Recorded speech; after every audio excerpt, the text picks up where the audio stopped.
Now, did you hear Donald Trump speak again this past Saturday at CPAC? I heard part of it. I couldn't get a seat in the room, but I heard part of it, yeah. Did you have a similar impression from what you heard at CPAC as you did from that Trump rally? Did anything change in your opinion? No, not really. I mean, I think the more that I've opened myself up to be like positively receiving Donald Trump, again, like he's a funny guy and he is a showman. And, I think I genuinely think that there is part of him that really just wants to do a good job. I don't think he ever expected to win, but I think he's really trying to do a good job with the opportunity that he has. There are many people on the left or progressives or globalists or whatever you want to say that this walkaway movement Hmm. is pure fiction. That this Yeah. is being that this really doesn't exist. This is a marketing ploy by some folks that are in the conservative movement. Hmm. What's Yeah, your and they're completely wrong. And walk away was actually a key part of my journey because when I started considering voices that I thought I would disagree with, I ended up meeting people that were in the walkaway movement. I even ended up meeting liberals like me who were in the walkaway movement. I was like, "You guys are real? You're not Russian bots? Like, what is going on?" And no, there is a very thriving community of people that are walking away from the Democratic Party, and they're not all becoming Trump supporters. Some of them are becoming Trump supporters. Some of them are just saying, I'm done with the crazy." But it is a very real thing. And if the Democrats don't think it's going to impact the election in November, I can't wait to see what's going to happen, honestly. So, Karlyn, I want you to put your PhD in psychology hat on. Hmm. There are individuals on the left that are progressives or globalists that say that Trump derangement syndrome doesn't really not exist. That they're just dealing with reality in their criticism and how they're doing it. But Trump derangement syndrome really doesn't exist. Well, Dr. Borysenko, does it exist? It absolutely exists, and I absolutely had it. I really did. And it's just, I mean, it's, having a PhD in psychology is one thing, but it's very hard to treat yourself and to acknowledge the things that are going on in yourself. You need Right. someone else to help you, right? Right. And so it's a lot of like confirmation bias. It's a lot of projection. It's a lot of, really convincing yourself of a certain narrative. And then you have the media coming in. And if you're only watching like MSNBC or CNN or reading the New York Times or the Washington Post, they just reinforce that Donald Trump is the most evil thing since Hitler, and it's just not true. Now, Karlyn, you ended up, after you wrote this article, you were on Fox and some other media outlets, correct? Yes. Okay. Is it safe to say that you received significant negative blowback? It is very safe to say that I received significant negative blowback. Educate our listeners and viewers on what some of that blowback might have been. Oh my God. I was getting hate mail on every possible platform that you can imagine. Twitter, Facebook, Instagram, LinkedIn. People found my email address. Like for a couple of days, I was really inundated with all this hate. And even on some of the platforms, and I couldn't keep up with everything that was going on, but I know there were people on some of the platforms that were posting things, directing their followers to come and attack me. And Yeah. so that was super fun too. Yeah, been there, done that. Yeah. And then, I mean, I know in regards to my business, I've lost at least one client. They actually started coming after my business on Facebook, like leaving horrible negative reviews, and I had to turn my reviews off. They've left reviews on my book on Amazon that, I can never get removed because Amazon won't do it. People, in my book has nothing to do with politics, right? So I've lost at least one client. I think I'm going to lose at least one more. But, I think that it's all for the better though, because the hate at this point has kind of died down, and I feel so much freer for having been able to express my opinion and say what I actually think. I want to quote from your article here. People at Trump rallies, it was a group of people who felt like they had someone in their corner who would fight for them. Some people say, quote, well, obviously they're having a great time. They're in a cult, end quote. I don't think that's true. The reality is that many people I spoke to, as you mentioned, disagree with Trump on things. They don't always like his attitude. People who are in cults don't question their leaders. The people I spoke with did.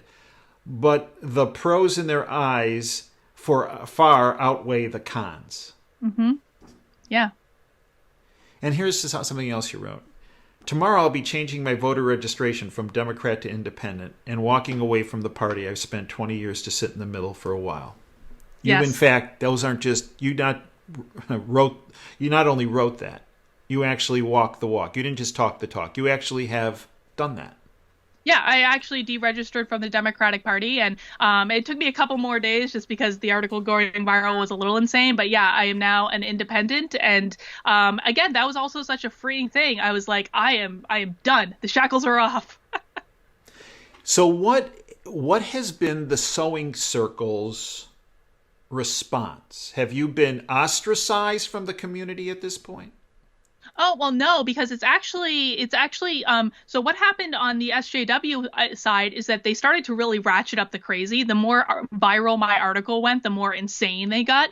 But it also inspired a lot of people to speak up.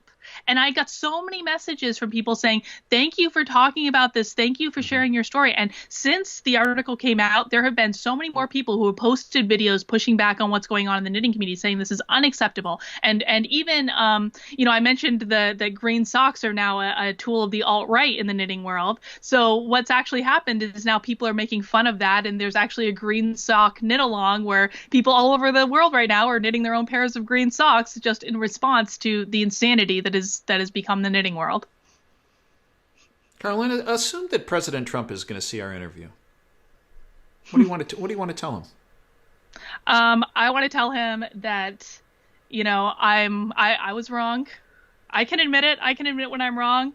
I feel genuinely badly for the amount of blowback that he and his family have received. I think that it cannot be easy to be in their position, and seeing things as I do now, I'm even more impressed with what they've been able to accomplish. And again, I don't necessarily agree with all of it, but you can't deny that he is getting things done. And under that amount of pressure, I have to say it's pretty impressive. And I'd also say I would love to meet him because I think it'd be fascinating. Well, that might happen. Maybe. Bernie Sanders and Joe Biden. You've seen them. Yeah. You've seen them in action. Your take. So I first saw, with Joe Biden specifically, I want to rewind a couple of years because I actually saw Joe Biden 3 or 4 years ago at South by Southwest. I was sitting in the second row. Oh, you were in Austin. Right up. Oh yeah. I was speaking that year, and so I got to see him right up close. He was fantastic. He was so inspiring. And then fast forward to the New Hampshire State Democratic Convention, which I think took place back like last September or August or something like that. Joe Biden is the first one to come out and do his spiel. He's slurring his words. He's not making sense. And I'm just like, something has gone terribly wrong in the past couple years. There is a very stark difference between what I saw in Austin and what I saw then. And I think that's continued. That was definitely true of what I saw even a couple days before the Trump rally too. I think, I feel for Joe Biden. I have a very soft spot for both Joe Biden and Bernie, but I think it's just horribly irresponsible of the Democratic Party to put all their weight behind him when something is clearly wrong and no one is talking about it. No one is talking about it. Yeah. Bernie. I feel bad. I really do. I do. Bernie Sanders. Bernie Sanders. I am originally from Vermont. I love Bernie. I do. I have such a soft spot for him. I think I voted for him 4 years ago in the primary. I think that he has gone way too far left. I think he's surrounded himself with bad actors. And I would be actually really terrified right now if Bernie did win the presidency and he brought the people on his campaign to the White House with him. I just don't think it's a good direction for the company or for the country. And is it safe to say, based on what you've seen in the change in Biden, that you would be terrified if he won the presidency? Well, I think if he gets the nomination, whoever is his VP is probably going to be the most important question, because I think inevitably they're going to have to step in and take over at some point. But yeah, I would be deeply concerned about Biden in the presidency. Yes. You conclude your article with the following. I think the Democrats have an ass kicking coming to them in November. And I think most of them will be utterly shocked when it happens because they're existing in an echo chamber that is not reflective of the broader reality. I hope it's a wake-up call that causes them to take a long look in the mirror and really ask themselves how they got here. Maybe then they'll start listening. I tend to doubt it, but I can hope. Mm-hmm. Do you still stand behind that? I 100% stand behind that. I think that Trump is going to win 40, 45 states in November. I really do believe so. And, honestly, for the Democratic Party, it's either going to be the best thing that could happen to them, or they're just going to continue to double down and descend into this pit of woke insanity that they're already kind of falling into. So we'll see what happens. But I do genuinely think that most people, simply because they aren't talking to the average people, they aren't looking at news, they aren't looking at polls saying people like where the economy is, they're going to be really, really surprised when Donald Trump wins. There are a number of people that are watching us right now that are saying, I wish I had the courage of Karlyn Borysenko. But I'm afraid that if I come forward like she has, I don't think I'll be able to handle it. What do you say to those people? Speaking to them as a role model and speaking to them as a PhD in psychology. Yeah. Well, the first thing I would say is, listen, I never expected anyone to read my article. It had 300 views the first day. I did not expect it to go viral on the internet. And so this was a completely unplanned thing. And it's actually very uncomfortable for me when people call me brave for doing this, because I'm like, I just wrote a thing on the internet. But I think that what I would like them to hear is that you are going to get blowback if you speak up. But the love and support that you get from, the conservatives, the right, however you want to frame them, it's far outweighs the things that are going to happen on the left. And yeah, you're probably going to lose friends if you speak up. I have lost a lot of friends, but you're going to gain a lot of friends in return. And frankly, they're the type of friends that don't base their friendships on you agreeing with every single thing that they say. And that's actually a good thing. That's a much more healthy place to be. So while there is pain in speaking up, there's so much joy and freedom and love that comes with it as well. And it's just, that's the thing you want to lean into. There are many people watching us right now, Karlyn, who say, I have some relatives. I have some neighbors.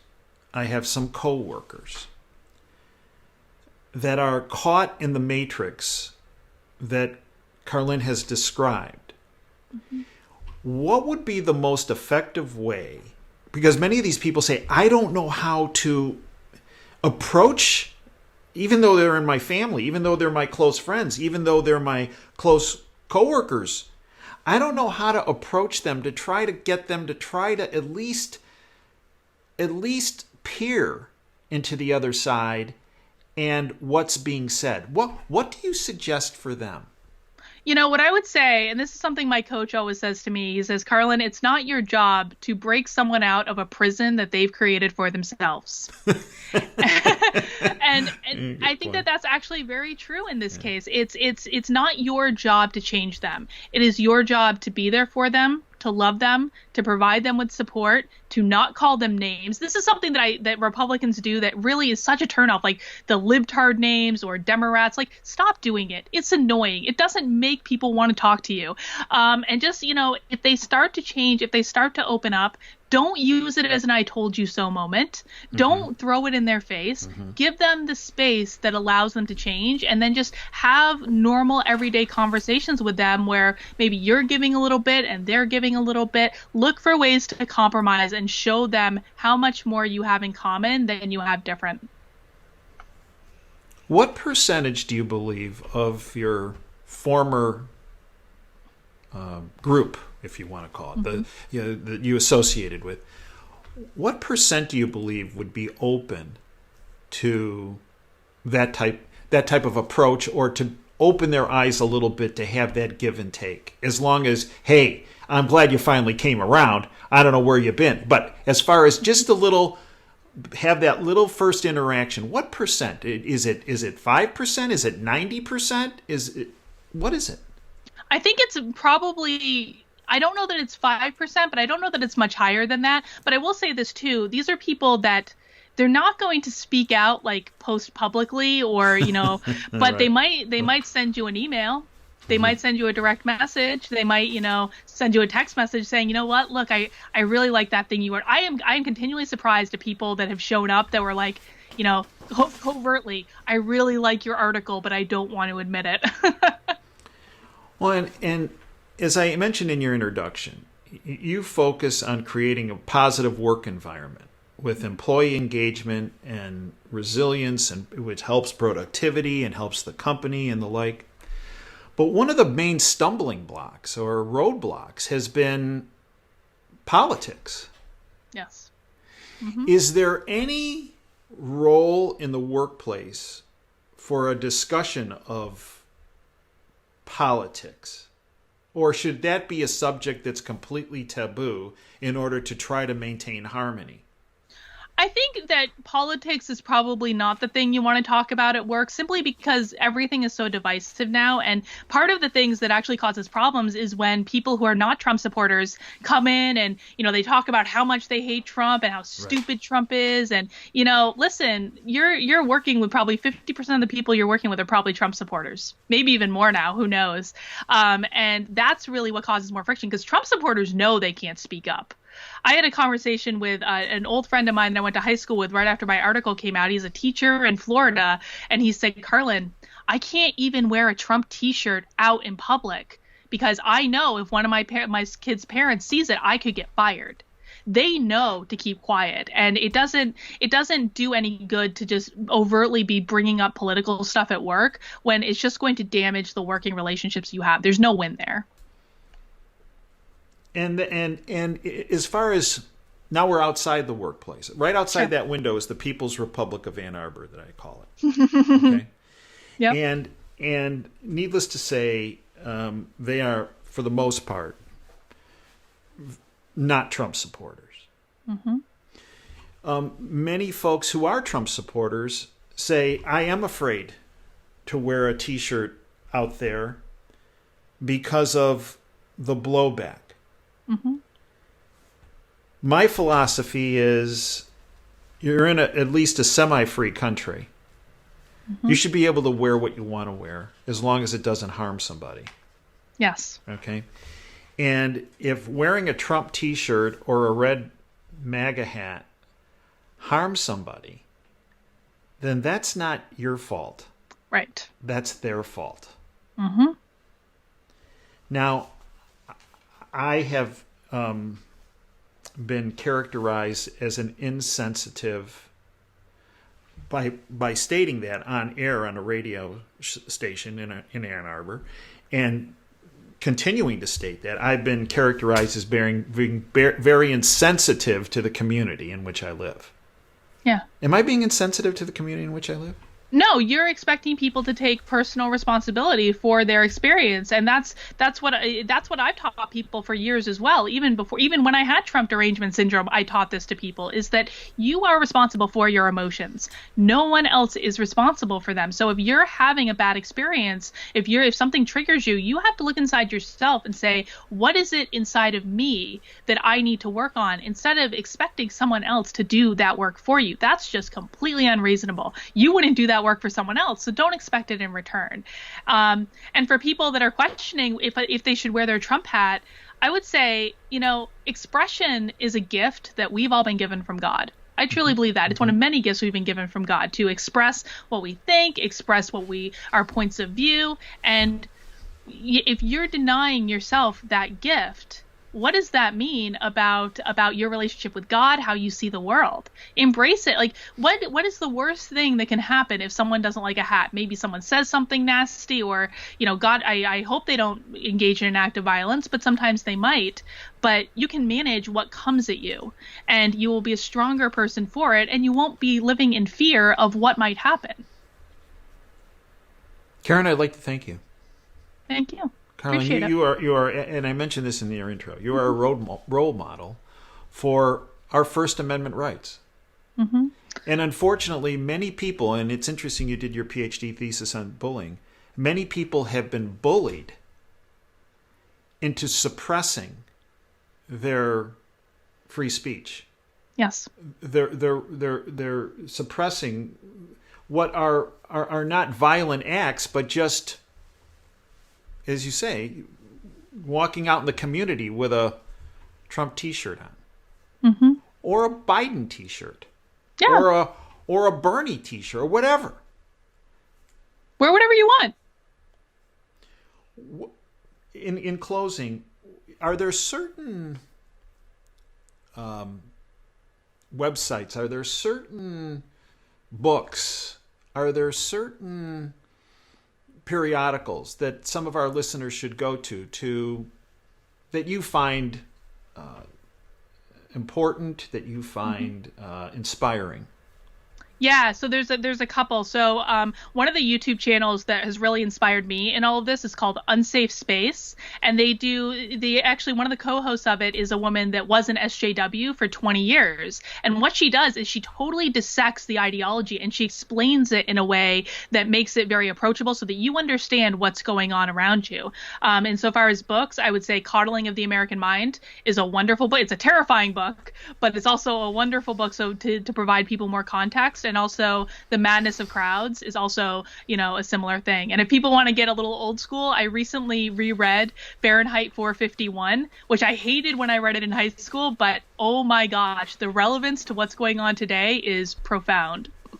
I'd like to thank you, Karlyn, for everything you have done, are doing, and will do. You're truly an inspiration. Zenworkplace.com. Yep, you got it. And I predict you might have lost 1 or 2 clients. My guess is you'll gain 5 times that number at least, based on speaking up and really inspiring other Americans as it relates to their First Amendment rights.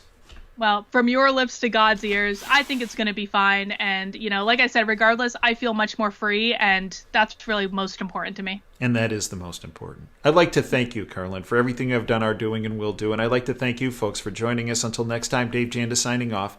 Dream big and dare to fail. Thank you for your time today.